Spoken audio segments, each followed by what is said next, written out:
Hello दोस्तों, स्वागत है आपका अपने YouTube चैनल डियर शो 2.0 पर और मैं ऋषि कुमार।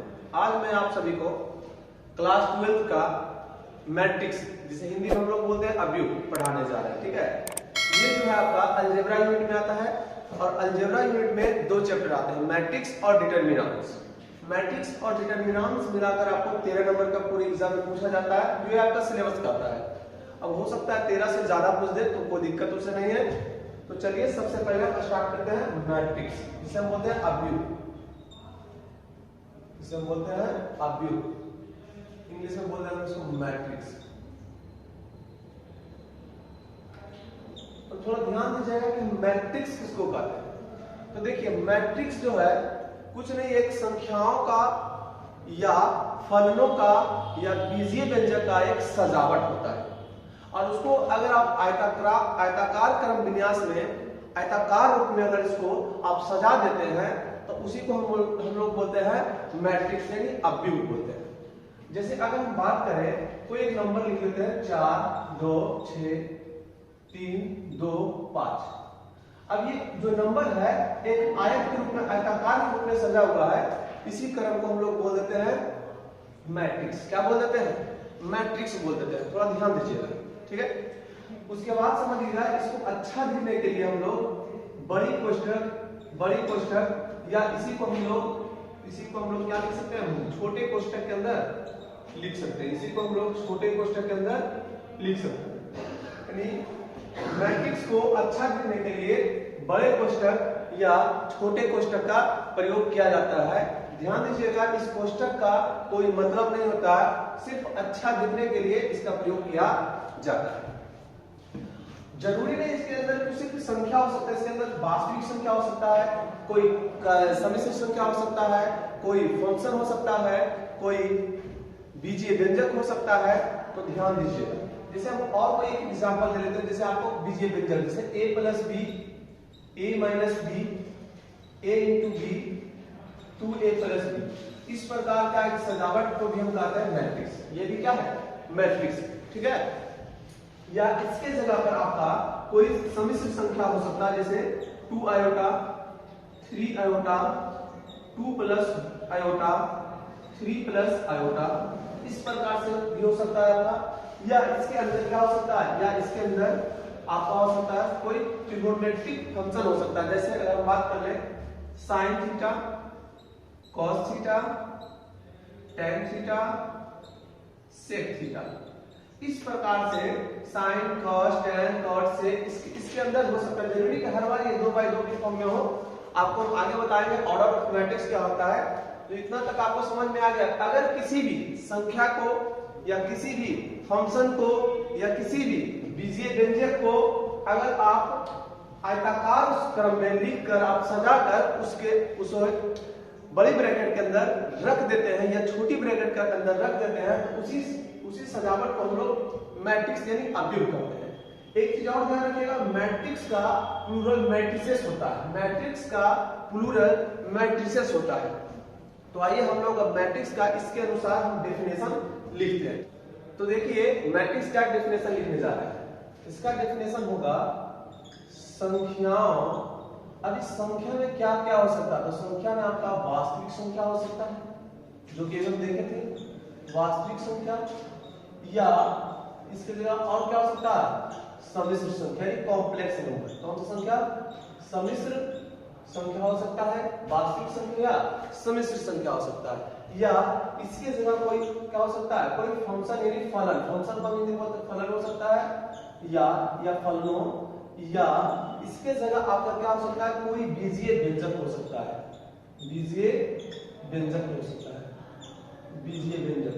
अब बताइए कि संख्या या फलन या कोई बीजीय व्यंजक किस रूप में आप सजाएंगे? तो आयत के रूप में, आयताकार के रूप में सजाएंगे, और इसी रचना को हम लोग कहते हैं अवयव। तो हम लिखेंगे संख्याओं या फलनों या बीजीय व्यंजक के आयताकार, किस रूप में? आयताकार क्रम विन्यास को क्या कहेंगे? अवयव कहते हैं, अवयव कहते हैं। इतना बात समझ में आ गया। अब ध्यान दीजिएगा कि अगर अव्यक्त हमको लिख दिए लेकिन इसका नाम देना होता है तो इसको सूचित करने के लिए हम अंग्रेजी वर्णमाला के बड़े अक्षर से क्या करते हैं, सूचित करते हैं। तो पैराग्राफ चल करके लिखेंगे कि इसे अंग्रेजी वर्णमाला के बड़े अक्षर बड़ा अक्षर क्या हो जाएगा, जैसे देखिए आप A B C D dot dot dot Z तक हो सकता है से सूचित किया जाता है। इसे आप किससे सूचित करेंगे, अंग्रेजी वर्णमाला के बड़े अक्षर से सूचित किया जाता है, यहां तक समझ में आ गया। आइए अब इसका कुछ एग्जांपल लिख देते हैं और जैसे जैसे हम डेफिनेशन लिखते जा रहे हैं कॉपी कलम निकाल कर आप डेफिनेशन नोट करते जाइएगा और इसके नीचे एग्जांपल लिख लीजिएगा। एग्जांपल जैसे हम यहां लिखते हैं 4 2 3 6 2 5, ये क्या हो गया, आपका मैट्रिक्स हो गया। बस आप इसको सुंदर लगने के लिए क्या करिएगा, इसको इसे बड़ी ब्रैकेट या छोटी कोष्ठक के अंदर लिखेगा और इसे सूचित आपको किससे करना है, इसे सूचित आपको अंग्रेजी वर्णमाला के किससे करना है, आपको बड़े अक्षर से सूचित करना है। जैसे A B C सब सूचित करना है, इसको हम अंग्रेजी वर्णमाला के बड़े अक्षर से सूचित कर देते हैं। क्या इतना बात समझ में आ रहा है आपको? चलिए एक और एग्जांपल हम आपको सेकंड नंबर दे देते हैं। जैसे कोई इसके अंदर कोई त्रिकोणमिति फंक्शन लिख देते हैं, जैसे sin x cos x tan x cot x, ये भी हो सकता है। इसको भी सूचित करना है, इसको आप अंग्रेजी वर्णमाला के किसी भी अक्षर B से सूचित कर दीजिए। या इसके बावजूद आप हम तीसरा एग्जांपल आपको देते हैं, इसके अंदर क्या लिख सकते हैं, कोई भी आपका बीजीय व्यंजक लिख देते हैं। जैसे इसके अंदर लिख सकते हैं a minus b, a into b, a plus b, 2a plus b।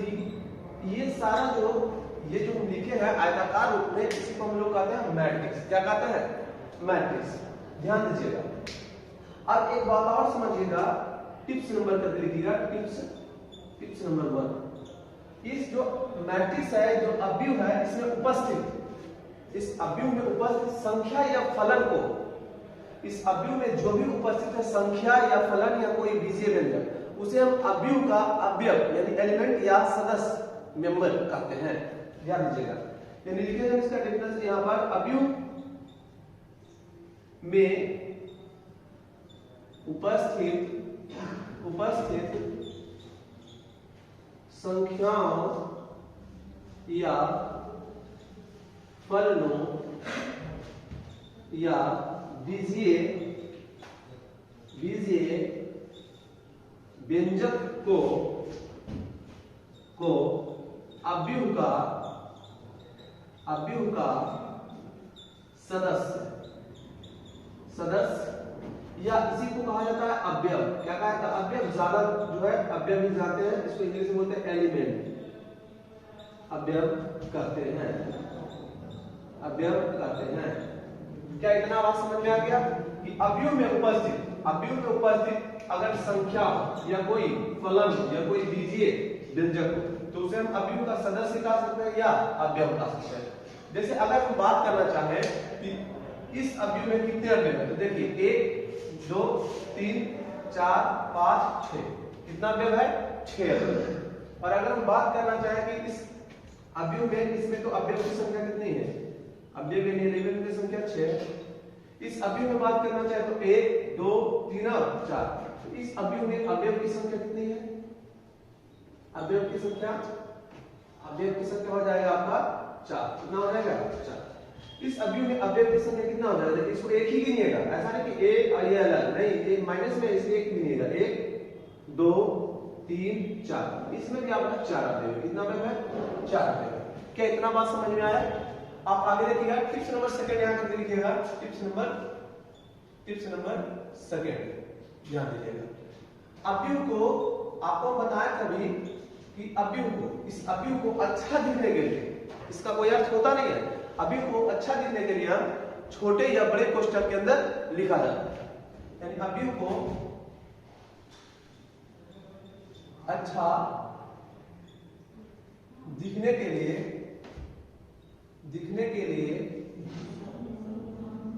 छोटे या बड़े कोष्ठक के अंदर, कोष्ठक मतलब होता है ब्रैकेट, कोष्ठक मतलब क्या होता है ब्रैकेट, BRACKET, ब्रैकेट के अंदर लिखा जाता है। क्या किया जाता है? लिखा जाता है। यानी अवयव को अच्छा दिखने के लिए, मात्र ध्यान रखिएगा, अवयव को अच्छा दिखने के लिए हम लोग छोटे या बड़े कोष्ठक के अंदर लिखते हैं। चलिए आगे इसके बाद हम लोग पढ़ने वाले हैं रॉ। तब तक इसको जल्दी से क्या करिए, नोट कर लीजिए। तो चलिए अब समझते हैं रॉ और कॉलम के बारे में। तो हम सबसे पहले समझेंगे रॉ। रॉ को हिंदी में बोलते हैं कतार, या इसी को हम एक नाम आप जानते हैं पंक्ति। क्या बोलते हैं? पंक्ति। तो इसको समझते हैं पहले रॉ किसे कहते हैं। तो ध्यान दीजिएगा, अगर कोई चीज खड़ा हो, अगर खड़ा हो तो उसे बोलेंगे उदग, और अगर कोई चीज पड़ा हो तो उसे बोलेंगे क्षैतिज। अगर कोई चीज खड़ा हो तो उसे बोलेंगे रॉ, और अगर कोई चीज पड़ा हो तो उसे बोलेंगे कॉलम। ठीक है, ध्यान रखिएगा, अगर कोई चीज खड़ा हो तो रो, और अगर पड़ा हो तो कॉलम। जैसे अगर हम इसकी बात करें तो ये देखिए खड़ा है, इसे हम बोलेंगे उदग। क्या बोलेंगे हम? उदग बोलेंगे। ठीक, और अगर कोई चीज पड़ा है तो उसे बोलेंगे क्षैतिज। क्या बोलेंगे हम? क्षैतिज। ठीक है, इतना बात समझ में आया? तो हम समझते हैं पहले रॉ का डेफिनेशन क्या होता है। डेफिनेशन समझ लेते हैं, उसके बाद हम आपको बताएंगे रॉ क्या है, कॉलम क्या है। तो लिखते हैं क्षैतिज रेखा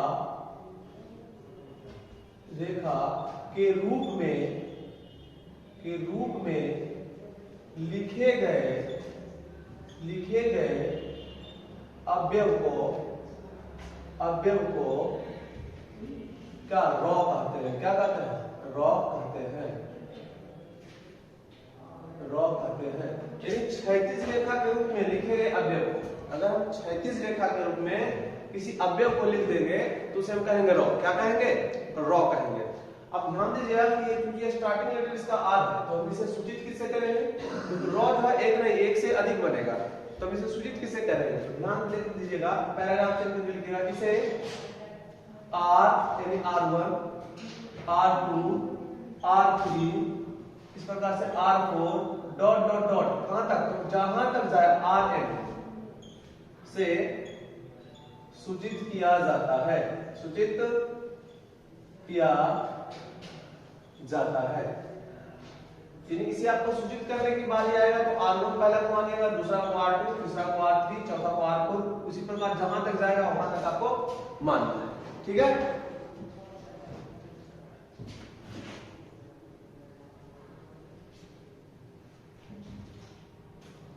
उसके बाद हम लोग समझते हैं कॉलम किसे कहते हैं। कॉलम को हम बोलते हैं स्तंभ। कॉलम को हम स्तंभ कहते हैं। तो बस देखिए, क्षैतिज रेखा अगर पड़ा है तो रॉ है, अगर खड़ा है तो कॉलम है, अगर पड़ा है तो रॉ है, अगर खड़ा है तो कॉलम है। ध्यान दीजिए, आर से रो और रो से रोना। ठीक है, अगर पड़ा है तो कॉलम है, और पड़ा है तो रॉ है, और खड़ा है तो कॉलम है। तो इसका डेफिनेशन होगा उदग रेखा के रूप में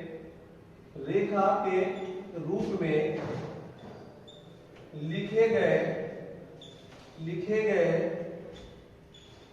अवयव को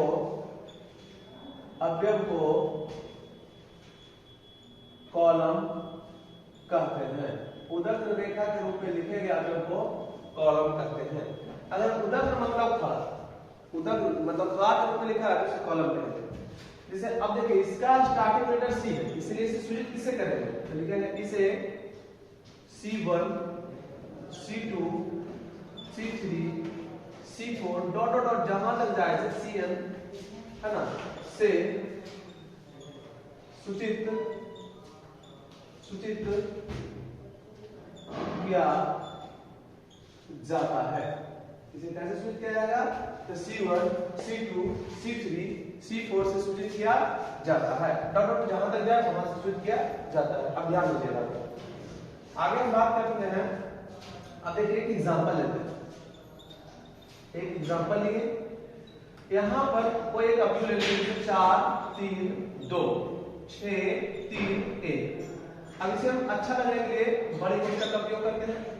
अब बताइए इसको जो है सूचित हम किससे करते हैं? तो अंग्रेजी वर्णमाला के बड़े अक्षर से हम सूचित किया जाता है। तो किसी भी अंग्रेजी वर्णमाला के बड़े अक्षर से सूचित कर दीजिए इसको, जैसे ए से सूचित कर दिए। अब हमको समझना है सबसे पहले रॉ कैसे करते हैं। तो रॉ का डेफिनेशन जो दिए थे, यहाँ पर कहा गया है कि क्षैतिज रेखा के रूप में, किस रूप में? क्षैतिज रेखा के रूप में अगर लिखा गया कोई अवयव है तो उसी अवयव को हम लोग क्या कहते हैं? रॉ कहते हैं। क्षैतिज मतलब पड़ा। तो आगे हम देखिए पड़ा क्या है कि एक इसे बोलेंगे R1, क्योंकि सूचित किससे करेंगे? R1 से। और दूसरा देखिए 2, सूचित किससे करेंगे? R2। ठीक है, पड़ा तो हमें कलम में रखिए 1 2, यानी R1 और R2। दूसरा में क्या कहा? कॉलम यानी स्तंभ। तो इसमें कहा कि उदग, उदग का मतलब खड़ा। ये देखिए उदग है और ये क्षैतिज है। तो उदग्र रेखा के रूप में, उदग्र रेखा के रूप में लिखे गए अवयव को कॉलम कहते हैं। ठीक है, तो देखिए उदग्र यानी आपको कलम को सिर्फ खड़ा रखना है। देखिए एक इसे लिखेंगे हम क्या? C1। यहाँ देखिए 2 इसे लिखेंगे C2 और यहाँ देखिए 3 इसे लिखेंगे हम C3। यानी इसमें रॉ कितना है? 1 है 1 2 है। कॉलम कितना है? 1 2 और 3 कॉलम। इसमें 2 रो और 3 कॉलम। क्या आपको समझ में आ रहा है? तो उसके बाद हम समझते हैं इसी से रिलेटेड है आपका order of matrix. Order of matrix, order of matrix. इसी को हम हिंदी में बोलते हैं अवयव की कोटि। अवयव की कोटि, अवयव की कोटि। आप इसका समझिएगा इसको ध्यान से। ऑर्डर ऑफ मैट्रिक्स यानी अवयव की कोटि से कहते हैं। यदि किसी अवयव में m रॉ तथा n कॉलम हो तो m इंटू n को अवयव की कोटि कहते हैं। कोटि कहते हैं। m इंटू n को अवयव की कोटि कहते हैं। अगर इसमें रॉ की संख्या m हो, रॉ को क्या माना गया है? ध्यान दीजिएगा, m माना गया है। और कॉलम को क्या माना गया है? कॉलम को n माना गया है। तो पहले आपको रॉ लिखना है, उसके बाद कॉलम लिखना है। पहले m लिखना है, उसके बाद n लिखना है। m इंटू n को अवयव की कोटि कहते हैं। ठीक है, ध्यान दीजिएगा।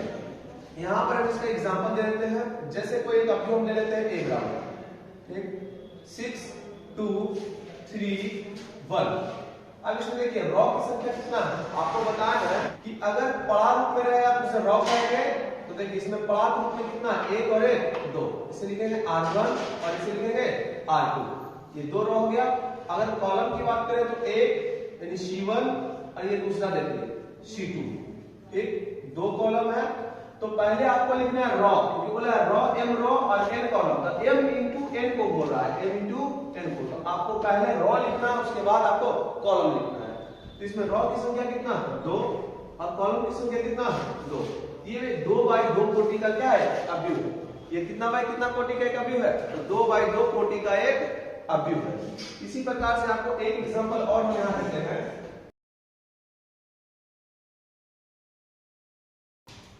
चलिए देखिए दूसरा एग्जांपल इसी का हम दे रहे हैं आपको। जैसे 2 3 5 7 3 2 1 6 5। अब बताइए इसमें रॉ की संख्या कितना और कॉलम की संख्या कितना? इस अवयव का कोटि बताइए, इस अवयव का कोटि। तो देखिए इस अवयव में अगर हम बात करें कोटि लिखना है तो सबसे पहले आपको रॉ लिखना है। रॉ का मतलब पड़ा फॉर्म में आपको लिखना है, जितना पड़ा फॉर्म में 1 2 3, फिर खड़ा फॉर्म 1 2 3। तो देखिए इसमें पड़ा फॉर्म में कितना है? 1 यानी R1 2 3 यानी रॉ। कितना रॉ है? 1 रॉ 2 रॉ 3 रॉ। तो 3 रॉ है। इनटू करिएगा। कॉलम की संख्या कितना है? 1 2 3, 3 रॉ और 3 कॉलम है। तो इसका इस अवयव का कोटि हो जाएगा 3/3 का एक अवयव है। ये 3/3 का ये क्या है? अवयव है, एक मैट्रिक्स है। फिर इसी प्रकार से आपको एक एग्जांपल हम और देते हैं, ध्यान दीजिएगा। यहां पर हम क्या करते हैं? लिख देते हैं कोई भी त्रिकोणमितिक फंक्शन लिख देते हैं। जैसे sine x, cos x, tan x, cot x. अब बताइए कोई एक ट्रिगोनोमेट्रिक फंक्शन लिखते हैं, अब इसमें रॉ की संख्या और कॉलम की संख्या पूछे तो क्या बताइएगा? इसमें रॉ की संख्या क्या देखें, कितना है 1 और 1 2, दो रॉ। पहले आपको रॉ लिखना है, ध्यान दीजिएगा, पहले आपको रॉ लिखना है, उसके बाद आपको कॉलम लिखना है। तो दो रॉ हो गया और कॉलम की संख्या कितना है, 1 और 1 2, तब दो रॉ और 2 कॉलम है, इसलिए इस अवयव का कोटि हो गया 2/2। क्या इतना बात समझ में आ रहा है आपको? एक टिप्स नंबर 3 लिखिए, तो आप जब समझ में आ रहा है तो टिप्स नंबर 3 लिखिए।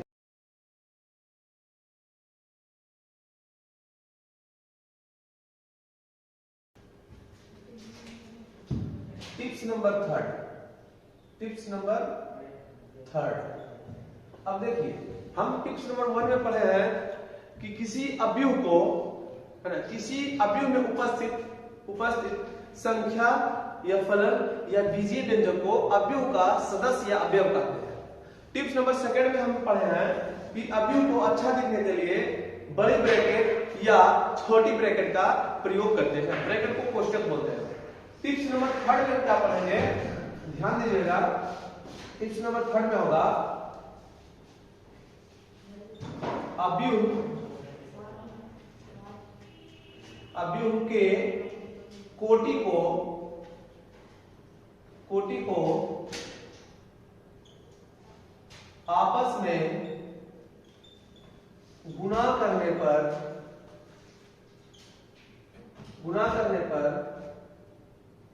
प्राप्त संख्या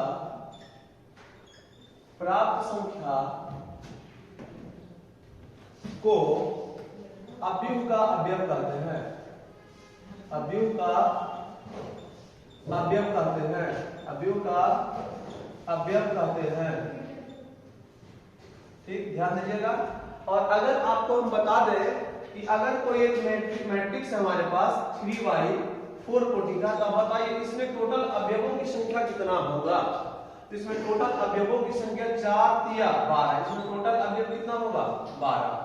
हम आपको बताएं एक 3/4 कोटि का, 3/4 ऑर्डर का एक मैट्रिक्स है हमारे पास, तो इस मैट्रिक्स में अवयवों की संख्या कितना होगा? तो आपको अवयवों की संख्या निकालने के लिए बस 3 × 4 जो ऑर्डर दिया रहेगा उसको आपस में इंटू कर देना, तो जो आएगा वही अवयव होगा उसमें। इस अवयव में अगर 3/4 कोटि का अवयव में अवयवों की संख्या कितना होगा 12 होगा। ठीक है, तो आशा करते हैं यहाँ तक आप लोग समझ गए होंगे। इसके बाद हम लोग जो है अगले क्लास में इसके बाद आगे बढ़ेंगे। ठीक है, तब तक के लिए धन्यवाद, जय हिंद।